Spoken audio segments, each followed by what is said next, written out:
Hello and welcome to the first episode of the Anime Madness Reviews. I am your host, HenDiddy, and I'm joined here today with my co-host of the Wormhole, Taco. Howdy doody. And we also got a special guest today for our Saturday streams. We got Killer Coat 412. Hello. So we actually have a more padded lineup than our normal Wormhole videos for our first review episode. I know I don't know what to do with myself. So, I can leave. No. no. So You're here now. You're fucking stuck. basically, what we're doing with the reviews is if anyone has ever seen the anime Virgin that Briggs and Animac host, they kind of do this thing where they take animes and other things and they have someone or it's one of them that have never seen it and review the anime. So we're kind of taking a hint off of that because this is our first, we had our first watch of Avatar, the new live action, which is what we're doing today. And we're going to try to continue that with things we haven't seen before. So either one of us or both of us haven't seen it. But today we're going to be doing the first episode. That's right. Only the first episode of the Avatar live action. Yay. And it's mainly because there is a lot of stuff that needs talk about. So I prepared a little slideshow to go coincide with what we need to talk about. I feel like I think that's an understatement. Well, for the first episode, there's a lot. That's an understatement. So the first thing that I feel we should talk about is one of the first things we see in the entire series in the beginning of the first episode is the CGI. With Aang flying. No, Yeah. even before that, we had the invasion of the Fire Temple. No, see, that was incredible, I thought. Yeah. I feel like the CGI is all over the place. Yeah, I feel like it has good moments and bad moments. Because if you take into account, and the second bullet point I have here is the bending. All the bending is CGI. Bending looks great. Bending looks immaculate, but then you get things like after we have the invasion of the Fire Temple with the plans, we have Aang flying without a glider. Without a glider. And it just looks horrendous. Like you can see the It did look bad. the blurs on the side, around Aang's body. It's just That was going to be the first critique point of that episode. I was just like, they never showed him flying without his glider in the original animation. Now, is it possible to do with airbending? It probably is because that's how the sky bison fly. Yep. It's just, and we already know Aang has the tattoo. He is a master. So when we first meet Aang, he is a master airbender. So is it possible for him to fly without his glider? More than likely. It's just something we never seen, so it took everyone by wait, what the hell's going on? Yeah. So originally, whenever they got their tattoos, it was supposed to be because they were able to meditate for a certain amount of time. And then they got their markings. Yeah, wasn't it also the meditation, but with the completion of that meditation, it proves that you are a master of bending air. Yes. Because we see other airbenders in I know it's a bad example, but Legend of Korra, that don't have the tattoos yet. Correct. Yeah, I think the first one we see in Korra that has the tattoos is what, Tenzin? Tenzin. I really never watched Korra because I give it the Boruto treatment. Tenzin has the tattoos, of course, because he is the headmaster of the new Sky Temple. Yep. And then I think 2 out of his 4 children have it. One because his one child is a newborn, and his other child's 6. But his 2 older children have the markings. Yeah. So next thing I have on here is dialogue, though. I feel this is another 50-50 point because some of the dialogue is good, and then they had some new added dialogue, And then some of the dialogue is just like, what the hell?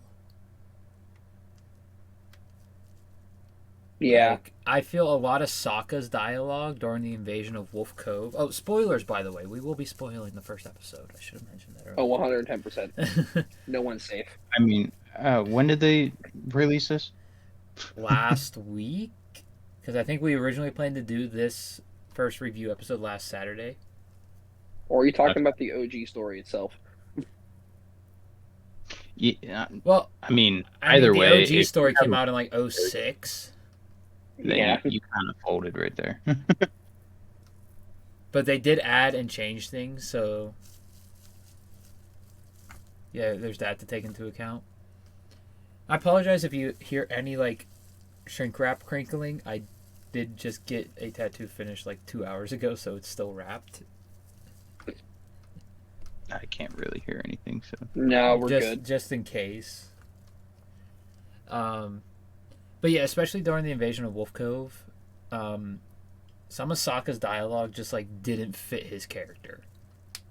No, it doesn't feel like he's Sokka. It kind of feels like he's It kind of feels like he's, I don't even know. It kind of feels like he's trying to be his dad too much. yes. agreed. To where the original Sokka like had his own individual charm while trying to like somewhat be his dad. Yeah, I agree. But here's Kind of want to bring up something real quick. yeah, go ahead. The most iconic part of Avatar is the opening where it goes through the four elements. Yep, I was gonna get to What that. did you think about the difference between the animation and the CGI that they used during the four elements? So, I just wish we got something like building off of that. Like I wish we got something like the intro that we had from the Yeah. show. I like the look of the four element introduction thing, the like Yeah. title screen thing, but Yeah. the change of dialogue for that is another miss. And then having Gran Yep. Gran say it later while explaining to Aang about the war, It's so wrong. it feels out of place. Oh my Like- god. Like Her going through all the elements, like her going through the OG opening, didn't feel right. What would have felt right in that setting is like we were at peace, and it's like Aang Yep. would have known that, and then the Fire Nation attacked. That would have been the perfect, like, cut out all the other crap from the Yep. original opening and put it with the actual cinematics that represent the original opening. 100%. Next thing I have is a plus point: costumes. I thought they Co- looked good. Costume design was amazing. Everyone looked great in their costumes. Top tier. Yep. Yep, that was no complaints there at all. Going Everyone on looked that really, same, really good. going with that same positivity, set design and the cinematography. Oh, great. Everywhere had they that- went looked really good. When we're in the 100-year flashback to Sozin's Comet, and we had that first opening shot of the Southern Sky Temple, I was like, oh my god, that looks amazing. I know you Ironically, didn't. I'm doing a watch back through as you're talking, and you're like, yeah, the first cinematic scene where they bring up the Southern Air Temple, I'm literally at that point. Literally. I will give you the timestamp of 6 minutes and 43 seconds is right whenever it's spanning over the Southern Air Temple. Yeah, because that's after the Earthbender invades, Yeah. Like, which I was know an you- added scene, which was nice. I Yeah. actually, I kind of enjoyed that. when we get down to the actual episode 1 stuff that I have listed here, we'll go over that part. I know you didn't get there yet, but wait till you get to see the Northern Water Tribe. Oh, the North Pole. Oh my Oh, god. oh my god. Is it better than Wolf's Cove? By a million%. Yes. Wow, because I thought that Wolf's Cove opening cinematic looked Even Omashu beautiful. looks insane. Omashu even looks really good, but North Pole kills it. Back to negatives, attention to detail. As in story detail? Just attention to detail in general. So this is, I guess, another 50-50 because the detail on the set design and the costume was immaculate. But when it came to the story and the dialogue, it was lacking. Yeah, It's everywhere.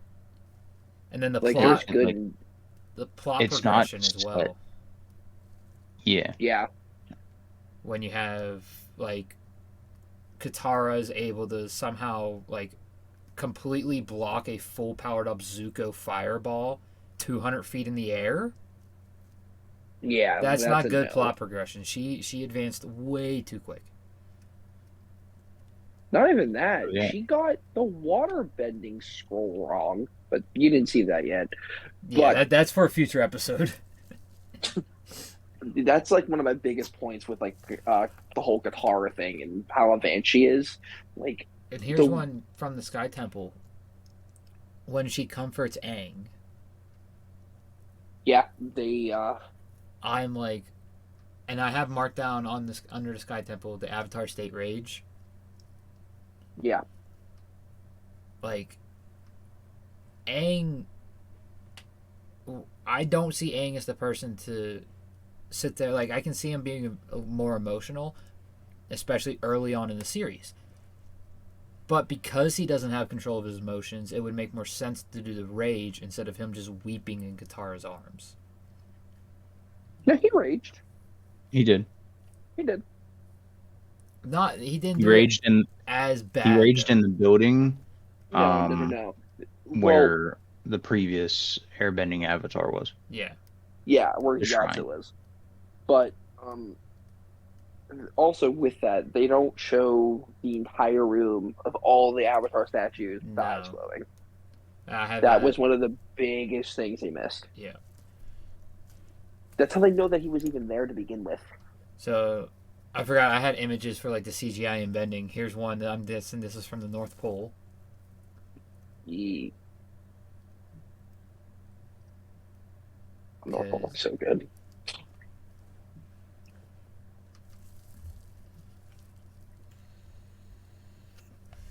Should probably share my screen with y'all. Yeah, probably. There we go. Thank you. I was like so confused.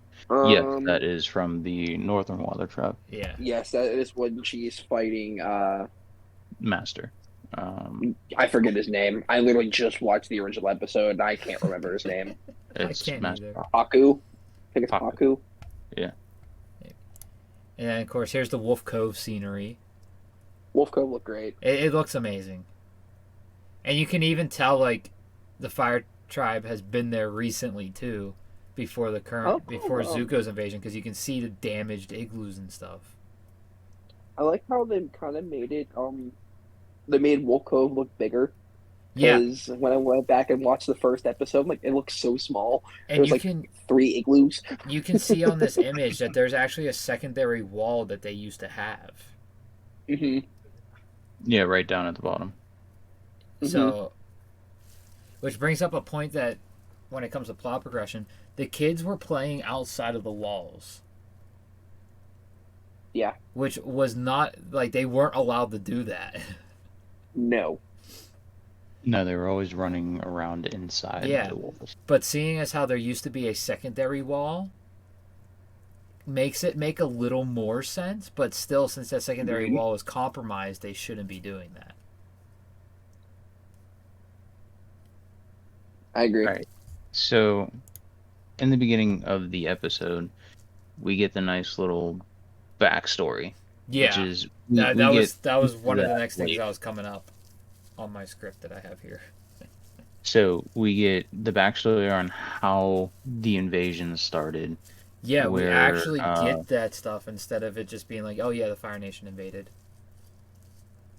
They started with they started with the air tribes, which was a great thing they added. I loved it. I honestly like seeing them get the scrolls of the plan for the Earth Kingdom and having them mobilize. That was actually the plan of the Fire Nation. Seeing the Fire Nation actually attacking the Southern Air Temple, I was hyped. I was on board for this. I was like, let's go.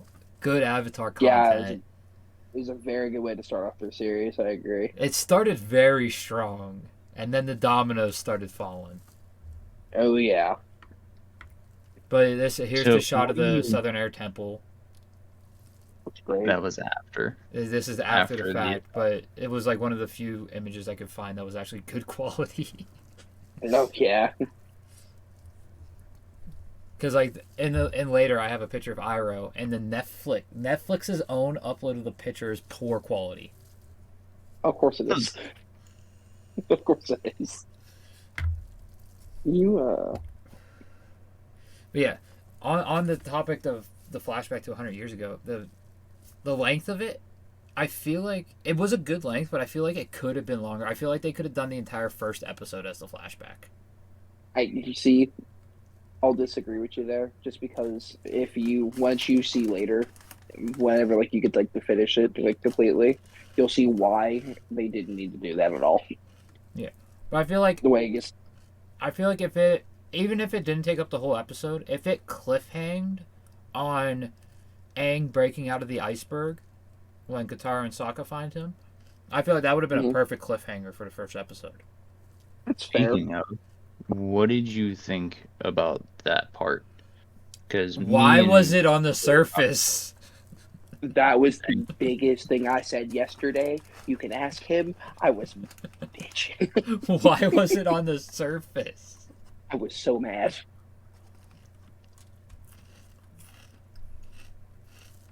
Let's see. The material we got in the flashback, I would give it a 10 out of 10 for that material.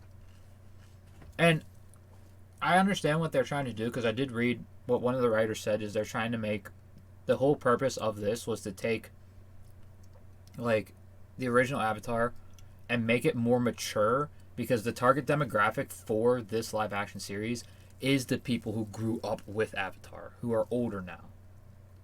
Mm-hmm. Which, don't get me wrong, I'm not against a darker version of Avatar, but I feel like 98% of the fandom doesn't want that. No, I mean, They want the childish, goofy antics of the original. me and Tony were talking about this the other day when we were going to go do the My Hero thing. We want that stuff. Like, we know we can't get exactly replica of 1-to-1, which is fine. Yeah, it's never going to But at happen in least a live action state. But at least have, like, some of it. It doesn't have to be all of it, just some of it. Like Sokka's war paint. Sokka's humor. Yeah, that too. At least they got Katara's sarcasm. Yeah. Hey, Sokka's humor would be great. I think after the first episode, Katara is my favorite character in the live action right now. After just one episode. I'm gonna ride and die with Iroh. No one. Iroh is on a whole different level. Like Iroh's a completely different level. I'm talking about like below Iroh, below Iroh.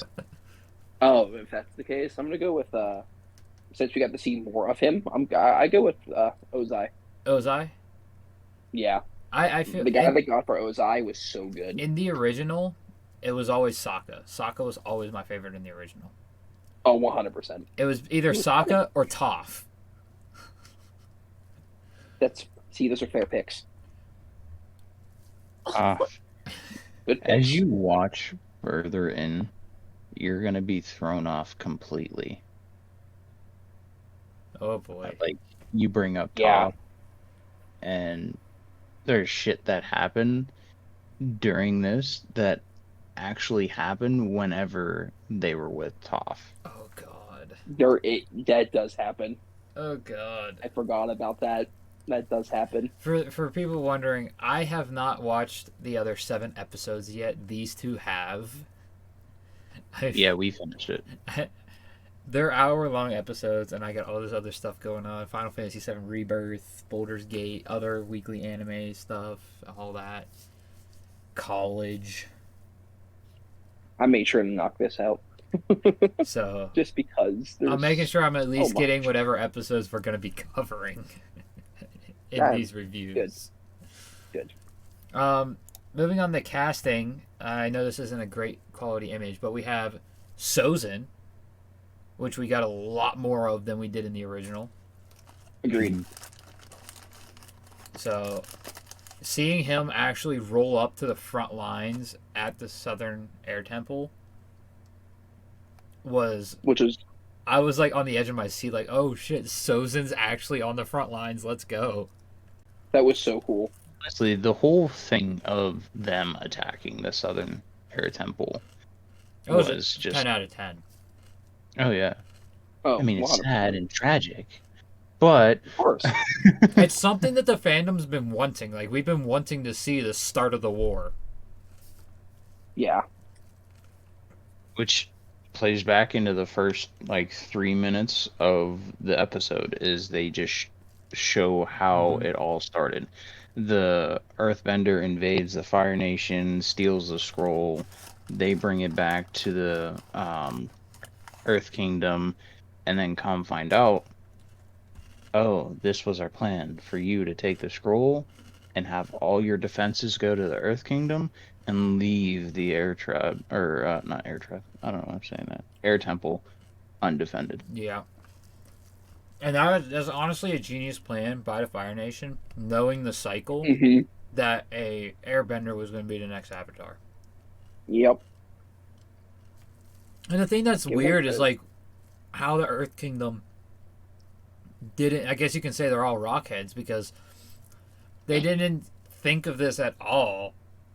Thinking like, No. oh, the Avatar is going to be the biggest challenge, and the cycle is public knowledge to every nation. Yep. Moving on to the castings, we have Aang. I made sure to get images that show the original cartoon versus the new live action. Oh, look at Momo. I'm scared to see going back to the CGI thing. Appa looks great until Aang goes up and touches Appa. Momo looks good. But I feel like Oh. they actually did a very good job with Aang. They I They agree. even got the big ears in there too. they kept what they did in the 2010 version with the design inside the arrow on Yep. the Yeah. tattoo, which I don't mind that. I think it adds a lot of character to the actual tattoo itself. Yep. So I do like that. They nailed the costume almost perfect. Yeah, it's pretty much perfect. I would say the only real difference on the costume is the buttons and the ties on the arm of his Yep. red shawl. Yeah. Which is very, very, like, nitpicky. It is But very nitpicky, and you figure like in Those the two anime they don't have to worry about like making sure it fits and it's on there, and but in the live action you have to make Right. sure it actually stays connected. Right. But it still looks immaculate. The costume agreed. for Aang looked great. I don't have the actor's name written down. I'm an idiot. Let's see here. I'm pulling it up right now. Gordon Comier. I think that's safe. I say that. I don't know. If I butchered it, I apologize. He did really good. But he killed it in the first. Like I said, I only have first episode knowledge, and I'm giving this much praise, so hopefully it stays that way. Aang's pretty good throughout the whole thing. Next, we have Gyatso. And I feel they pulled Gyatso off. Like, Gyatso. I don't know. Gyatso felt more inspirational to me in this. I don't know if it's just my age with his words compared to when I watched the original Avatar. Oh, like if you go, I don't know when the last time you watched it is, but if you go back at all, Oh, and it's you go been watch the years original, ago. Iroh's gonna hit you way harder. See, now Iroh's speeches I have listened to since getting older. I just meant like not like the big speeches about like everything, but like the little things like he'll just tell Zuko, like you know what I mean? It's like They those even- small, giant impacts. They even show up on my TikTok too, like Iroh's Oh, so good. like words and stuff, like anything he says. Yeah. So that part I know. I can't honestly remember how I felt with Monkey Atsu's words of encouragement to Aang, which I don't think we got really much of it. in the original, Hmm. and we got a lot more in this. So I feel like, and And you'll get more Going later. through, Lim K Soo, oh, who plays Gyatso, did a great job. going back through the series, like I already finished the first season of the original. Book of Water. Yeah, I finished it already. We get some of Gyatso. It's more of like flashback oriented, but not anything like we got in the live action. I think it's better in the live action Okay. Like I said, I do because we I like. get agree. more of him. Yeah, I agree. I enjoyed seeing a lot more of Yatsa. Yeah. Mm-hmm. Next, we have Katara, and this is one of the first ones where I was like, "This is like perfect." Yeah. I'm looking for who played Katara right now. Oh That God, is- I am going to butcher the hell out of your name. I apologize. Kyo and Oh, let's hear it. Tio. Kyo and Do I have Tio. to go look? I'm gonna have to I go. want Tio Tarbell. Yeah. Props to her, the costume designers, and the makeup team. I don't think there. I think there's only one other character that is one other character that is on the same level, if not better, representation of the cartoon character. Like Yeah, she hers is pulls pretty off the accurate. look of Katara perfectly. Agreed. So major props to her, and I'm gonna go on a little One Piece thing here, but she is the Emily Rudd of the Avatar live action cast. I had to say it. Emily Rudd had the top female performance in the One Piece live action. She has the top one from at least the first episode for Avatar. So Understandably so. I have to say that for her. And my opinion of that could change in the coming episodes of Madness Reviews. Next, we have Sokka. I think the casting's The great. casting, Dude, once again, like, the costumes. the costumes bring it all together in the end. Honestly, They like do. that costume is so like it's not the same of what Sokka wore in the cartoon, but I don't care. It's such a cool looking costume. Actually, I Well, think this it's when they're at the costume North is in Pole. the. Yeah, that's the Northern Water Tribe. Yeah, All right, Ian Osley he did a great job of Sokka. killed it. Now the writers kind of screwed him, Yes, he's a great Sokka. give him the original Sokka script and he would kill it. Oh, he could do it hands down. Like even his voice reminds me of the original Sokka, and he didn't voice Sokka back in the day. No. And we had Gran, which was another stellar, like, encapsulation of a character. Agreed. Casey Camp Horniak. Props to you, girl. Killed it as Gran. And then another one where the writers kind of screwed her. Yeah. They actually gave him more lines. She did get more lines, so they didn't screw her in that part. They actually gave her more. But the whole OG intro that they gave her this say kind of was like, Instead of Katara. yeah, Oh my god. Not even that. She spoiled the war for Egg. yeah, And she and doesn't do it. probably, in my opinion, the worst casting. He gets better. Dallas James Liu. He gets a little better. Nothing against him personally. I think it's more of the makeup team that killed it for me on this one. Yeah, the scar does not look good. This scar, it only has like the inner dark red part. It doesn't have the expanded part of it. And Agreed. Yeah, where it covers his eyebrow. Like, he still has a Yeah. fucking eyebrow. yeah, he shouldn't Yeah. have an eyebrow. And another thing that kind of got me, now, no offense to the actor himself, I know he can't help it. It's how he was born, but his head is way more rounded than Zuko's. Yes. Yes, yes, it is. Like it to Can't help me, that I though. look at him and I don't see Zuko. No, we can't help that though.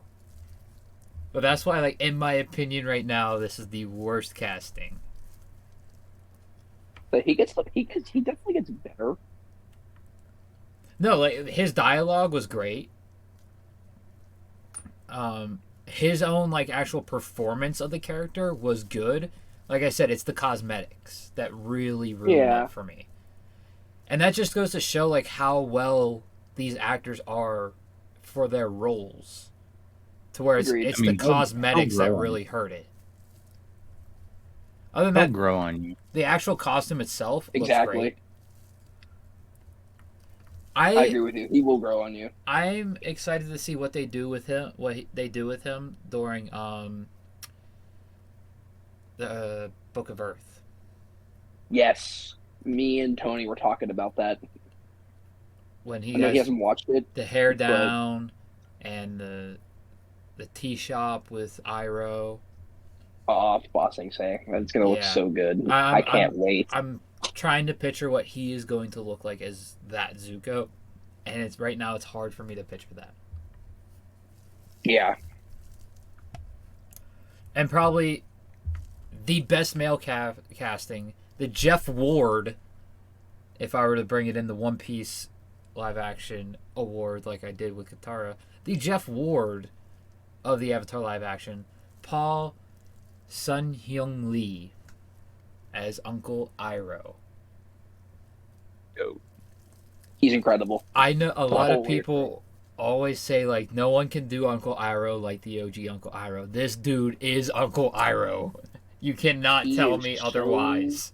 good.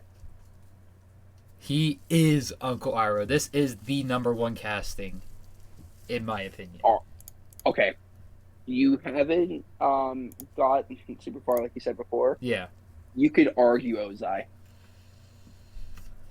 Yeah, and that's the thing. Like, I haven't seen Ozai yet. Oh, once you get to see Ozai, you're like, oh Was my it? gosh, Is it looks that just like him. episode 3 that we'll see? No, he's in it.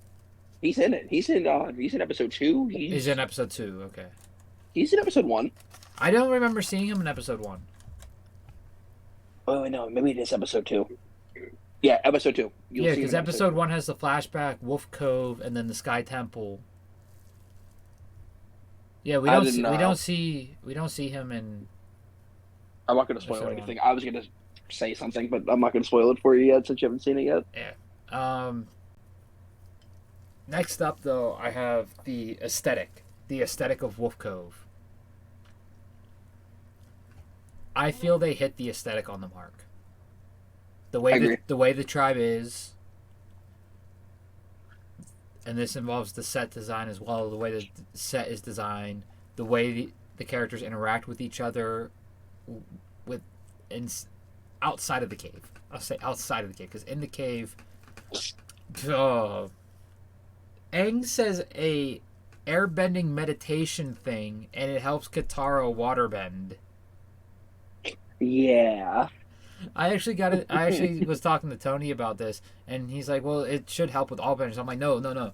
Each bending has its own principle, Which is true. and meditation is the principle of the Avatar and airbending, Yes. not waterbending. Waterbending is the flow, like the flow of your body, like as the water." They actually Yeah. explain that Yeah. later in I think it's like episode 7. Yeah. They actually go and explain Yeah. what water is and the Mhm. principle, and it's the flow of life. Yeah. And it's like an airbending meditation is not going to help Katara waterbend, so I don't know why they had it help her waterbend. my first thought was like, wait, Agreed. Aang hasn't learned waterbending yet. How is he going to be Katara's teacher? Yeah. And then the last thing for Wolf Cove that I have listed is the Firebender invasion. They didn't go directly up to the wall, No. and there was one scene that I actually enjoyed, and that was Iroh and Aang talking. That part that I enjoyed. added was incredible. I love that added scene. The way Aang escapes, though, no. No.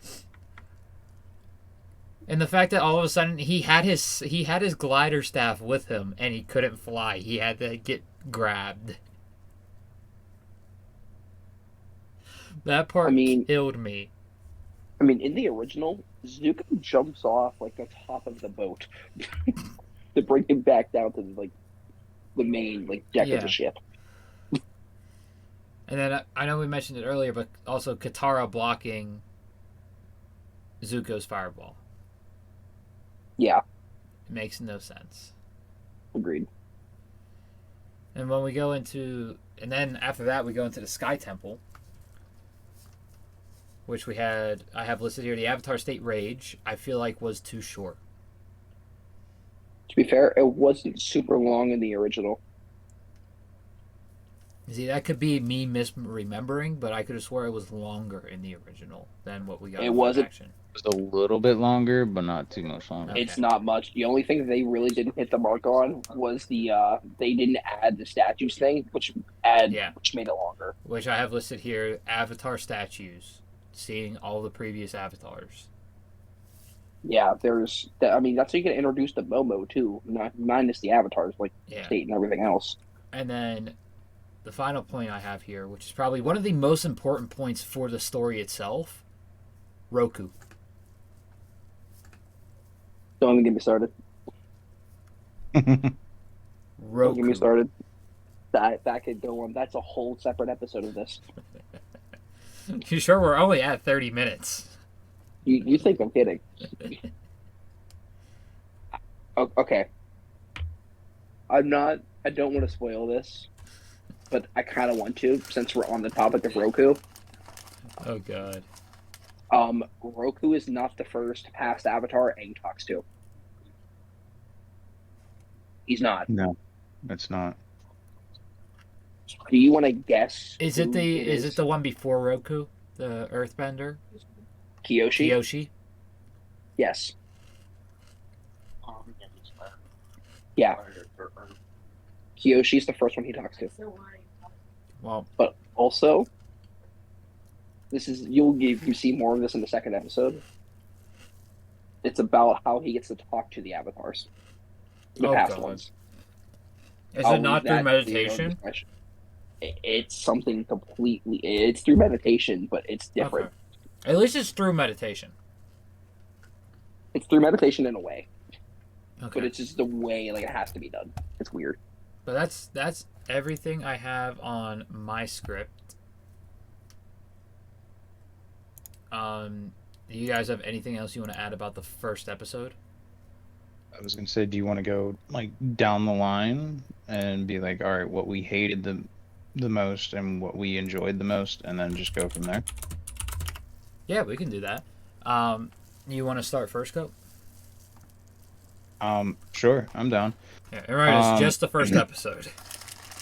Right. I'm only going to be talking about the first episode. I literally just skimmed through the first episode while we're talking here, just so I know where it ends up, so I don't end up talking about past it. It should end with Aang's vow, which they messed that up as well.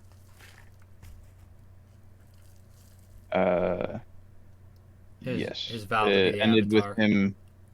It ended with him at the Southern Air Temple, sitting there with Katara and Sokka. Yeah. Making the vow that I will become the Avatar and I will protect the world. Yeah. Which they screwed that up too. One end scene with fucking Zuko. Mm-hmm. But yeah, they screwed that up. What I hated the most is Gran spoiled the war. Yep. Mm-hmm. Like, it's not how Aang straight up the war. And just said, yeah, so for the past 100 years, you've been gone. This is what happened. And just threw it all at him. He had to actually go to the Southern Air Temple and then found out himself. One thing you can take away from that talk with Gran and her divulging the whole war was it helped set up the conversation between Aang and Iroh. Yeah. True. Because if Aang didn't have the knowledge, we wouldn't have gotten that conversation between them. True. Yeah. So that's one Another takeaway I thing- can see coming from that. Technically, if you want to like deep dive the Aang finding about the war, Sokka initially tells Aang, and Aang's response is "What war?" and then it gets dropped until they go to the Yep. Air Temple. Yep. Mm-hmm. Because then they go and Penguin sledding. Katara asks her or asks him like, "How long have you been in that sphere?" And Yeah, he's like, "Only a few hours." and then he takes off after a penguin to go penguin sledding. Yeah. I missed it. Like little stuff like that. Like that's what we miss. Yeah. That's And like then that's the that's whenever comedy he- stuff that the fan base wanted, and the writers were like, "Well, we're gonna make it more mature, so we're gonna get rid of that." Yeah, like I See, missed the whenever part he where he yells goes- penguin and runs like supersonic speed past Sokka. It's like ADHD. Yeah, But also with that scene, whenever he goes and starts messing around with the penguin, is whenever he runs into the Fire Nation's ship. That was in the live action, it was just there out in the open, Mhm. and they just look at it, and Dude. Katara takes him down there, and then that's whenever he's like, "Oh, well, if you do this, and then bam, she's a stronger waterbender now." not even that. Not to, like to cut you off, dude. The flare never went off. Mm-hmm. There was that too. Yeah. The flare never went off. That's how Zuko knew where they were. And how he sees Aang for the very first time. That's all not there. Yeah. So, what was your favorite part of the episode then, Cope?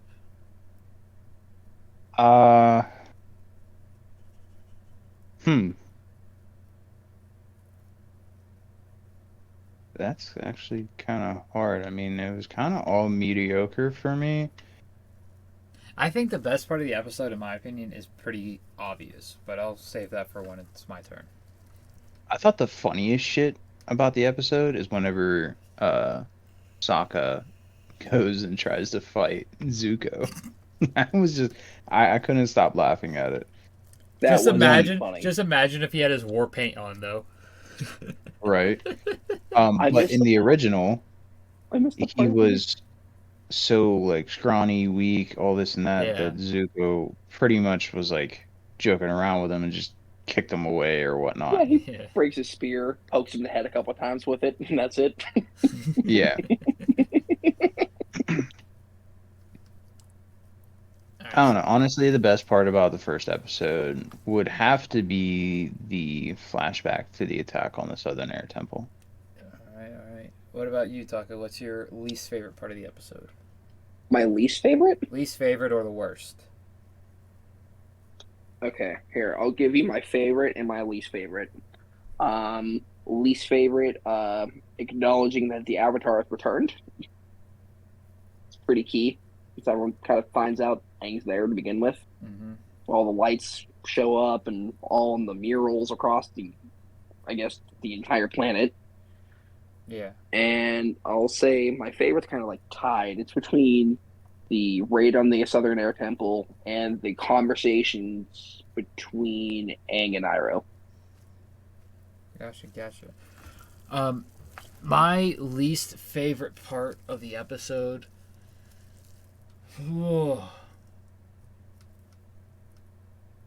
would have to be, and this is no notch to Ian at all, but my least favorite part of the episode was Sokka's dialogue. That's fair though. Yeah, and like I said, no knock to the actor. He portrays Sokka great. The script wasn't there for it. Agreed. My favorite part of the episode is word for word what Taco said. Raid on the Southern Air Temple and Iroh and Aang's conversation on the ship. Yep. That addition was so great. It was I feel like they nailed it with just that backstory with Agreed. yeah. the Earth Kingdom guy stealing the scroll and then leading into the Southern Air Temple attack or raid. You figure a lot of that was added. Yeah, if that's Mhm. all added. So like It's kind of crazy because like the added shit is better than the story bit. the original content that they're adapting from. Yeah, like a lot of the added stuff is better, or just adds to it to make it better. Yeah, But like the things they missed on, they missed. they missed. Yeah, but that's our review of the first episode of Avatar: The Last Airbender, Netflix 2024 edition. Um, if I can get my mouse to work, there we go. Next week we will be doing a wormhole. Next week we'll be covering the Crunchyroll Awards. So the results are all out. We're gonna go through the results next week and give our opinion on what we thought about each winner and if they I should have got the won or title not. for that video. I got the title for that video already. Oh boy. But tomorrow, or if you're watching this on YouTube, yesterday, but for those of y'all with us on Twitch, tomorrow we are going to be doing Cope's top 16 characters. Yay! I'm gonna get obliterated. Yes. Yes. And the week after that is the season 3 premiere, right? Yeah. Mhm. Yeah. So next Sunday for Twitch and the following Wednesday after this upcoming Wednesday on YouTube is going to be the season 3 premiere, and we're going to be doing characters based on what type of power they use. So the first episode is going to be fire users. So don't be shocked if you see someone we talked about here on there. Oh, you're definitely going to. Oh, it's going to be Iroh though. Oh, you put. I don't know how we're gonna do that, but there are so many you could put. So we're a little sneak peek of it too. We're actually changing the method of it as well. We're doing 8 characters now, and we're gonna try to get a little more debates in there because I feel like we got some heavy topics we can debate about certain characters. And True. yeah, but the final episode is still going to be 16 characters because it's going to be the finale. It's going to be all 16 previous episodes, the winners of each. And voting and stuff is back in the Discord, so check out the Discord link, join the Discord, nominate a fire user. That's going to be opening up tonight. So nominate a fire user. For Avatar, I'm going to have a vote up there already for Zuko and Iroh.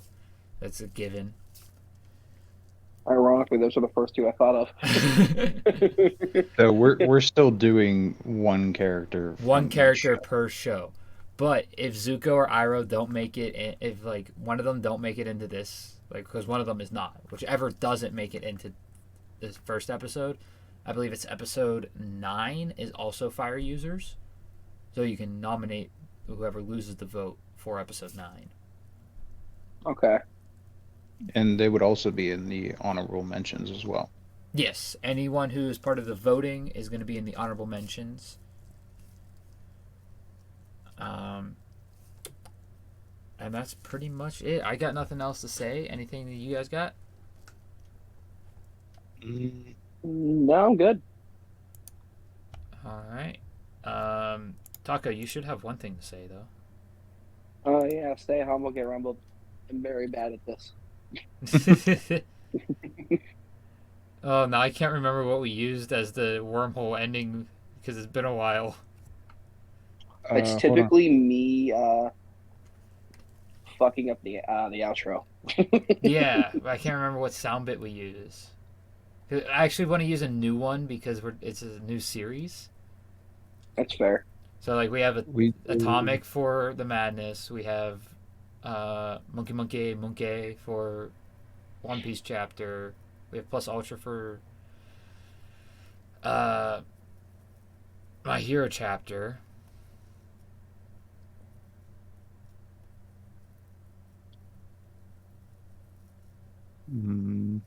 Oh, I think we could probably use the Gojo one for the reviews. Gojo or Madara. Ooh, I think the Wake Up to Reality would be really good for the reviews actually, and we'll use Gojo for the wormhole now. Okay. All Makes right. sense to me. All right. So, as Taco said, stay humble, get rumbled. Wake up to reality.